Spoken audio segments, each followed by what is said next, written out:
আসসালামু আলাইকুম সবাইকে। সবাই কেমন আছেন? এই যে চলে আসলাম কক্সবাজারের আর একটা ভিডিও নিয়ে। আজকে আমরা গিয়েছিলাম রেডিয়েন্ট ফিশ ওয়ার্ল্ডে। এটা হচ্ছে একটা বিশাল অ্যাকোরিয়াম। এটার মধ্যে হচ্ছে আপনার সমস্ত জীবন্ত প্রাণী, মানে হচ্ছে সমুদ্রের নিচে যত ধরনের প্রাণী আছে এটাতে আপনি প্রায় সবই দেখতে পাবেন। প্রায় বলতে হচ্ছে প্রায় অনেক আছে, অনেক কিছু আবার বাদও আছে, কিন্তু হচ্ছে অনেক অনেক মাছের ছবি আছে, অনেক ধরনের শামুক বলেন, উদ্ভিদ বলেন, কাঁকড়া বলেন, সব আছে। হাঙর মাছও আছে, বিশ্বাস করা যায়। আর বাচ্চারা কি যে খুশি, বিশেষ করে আমার বাচ্চাগুলো তো দেখেন মাছ দেখে, এত বড় বড় মাছ, এটার নাম পিরানহা মাছ।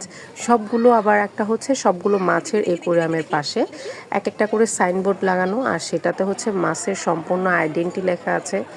দেখেন মাছগুলো কত সুন্দর, মাশাল্লাহ মাশাল্লাহ। ওদেরকে খাবার ধরলে ওরা ঝাঁকে ঝাঁকে চলে আসে খাবার খাওয়ার জন্য। জিনিসটা আসলে অনেক অসাধারণ। তো যেটা বলছিলাম, সবগুলো মাছের পাশে তাদের আইডেন্টি লেখা আছে, তারা কতটুক পরিমাণের হয়। অনেক মাছ আছে অনেক বড়, সেগুলোর ওজনটাও লেখা থাকে। এখানে প্রায় 300 কেজির পরিমাণের একটা মাছ আছে। তারপর হচ্ছে নানা রকমের মাছ আছে। জায়গাটা অসাধারণ, কিন্তু হচ্ছে এন্ট্রি ফিটা একটু বেশি, 300 টাকা করে পার হেড। আসলে অনেকটা বেশি, কিন্তু হচ্ছে বাচ্চারা গিয়ে অনেক মজা পেয়েছে। কারণ হচ্ছে ওরা এইভাবে জীবন্ত মাছ তো কখনো দেখা যায় যে বাসায় মাছ আনলেও কেটে আনা হয়, বা এইভাবে তো দেখানো হয় না। আর ঢাকা শহরে এরকম বড় অ্যাকোরিয়াম আমি জানি না, থাকতেও পারে, কিন্তু আমার জানা মতো আমি এখন পর্যন্ত পাইনি। কিন্তু হচ্ছে এখানে অনেক সুন্দর ছিল। আমার বাচ্চা বলেন, যে কোনো ফ্যামিলি থেকে তো অনেক বাচ্চার ওখানে ছিল। ঈদ পারপাসে যেহেতু অনেক ভিড়ও ছিল, কিন্তু হচ্ছে বাচ্চারা অনেক আনন্দ পেয়েছে। ওরা খুশিতে লাফাচ্ছিল, এত ধরনের মাছ হতে পারে, দেখতে কেমন লড়াচড়া করতেছে।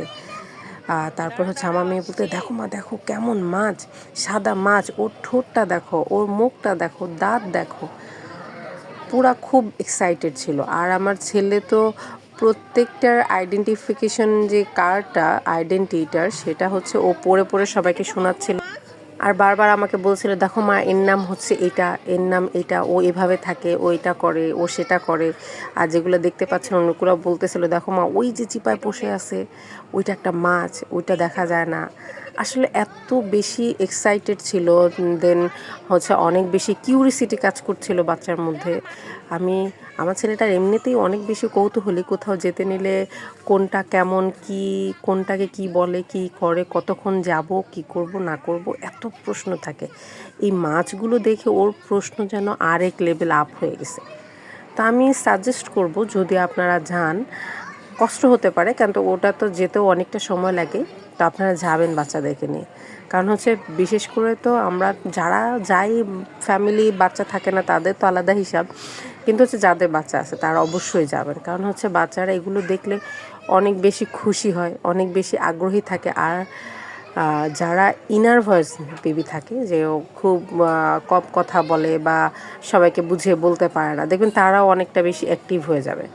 এত পরিমাণ জিনিস দেখে ওদের বলার আগ্রহ বাড়বে, কোনটা কি, কোনটা কিভাবে করে। এই দেখেন এখানে কিন্তু শামুক ওদের বাচ্চা দিয়েছে, সরি কাঁকড়া বাচ্চা দিয়েছিল। আমরা সেটাও পরবর্তীতে দেখেছিলাম। প্রথম ভাবছিলাম যে কোনো শামুক নেই, একটা শামুক, পরে দেখি যে বালির ভেতরে ওরা লুকিয়ে আছে।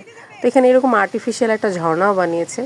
তো আমার বাচ্চা এখানে আসছে, দেখেন আমার নাতি, সে খুব দেখছে এটা কিভাবে আসতেছে, কিভাবে পানি পড়ছে। তো তারা দুজন আজকে সেম সেম গেঞ্জি পরেছে, চাচা ভাতিজা। ভালো লাগছিল। আলহামদুলিল্লাহ, সবাই ওদের জন্য অনেক বেশি দোয়া করবেন। আর এই যে আমার মেয়ে কুটুস পাখিটা এত দুষ্ট আর এত প্রশ্ন করে, তার এটা না সেটা, সেটা না সেটা, নানা প্রশ্ন। এই তো সব মিলিয়ে দিনটা অসাধারণ ছিল। তবে মাছের ভিডিও কিন্তু এখানেই শেষ না, আরেকটা ভিডিও আসবে ইনশাল্লাহ, কালকে বা পরশু যখনই সময় পাবো ইনশাল্লাহ দেব। তো আশা করি আপনারা সবাই সাথে থাকবেন, ভুল ত্রুটি হলে মাফ করে দিবেন। আর ভালো লাগলে অবশ্যই কমেন্ট, শেয়ার অ্যান্ড সাবস্ক্রাইব করবেন। তো কিন্তু হচ্ছে এই যে যাবেন না ওয়েট করেন, কারণ হচ্ছে ভিডিও কিন্তু এখনও শেষ হয়নি।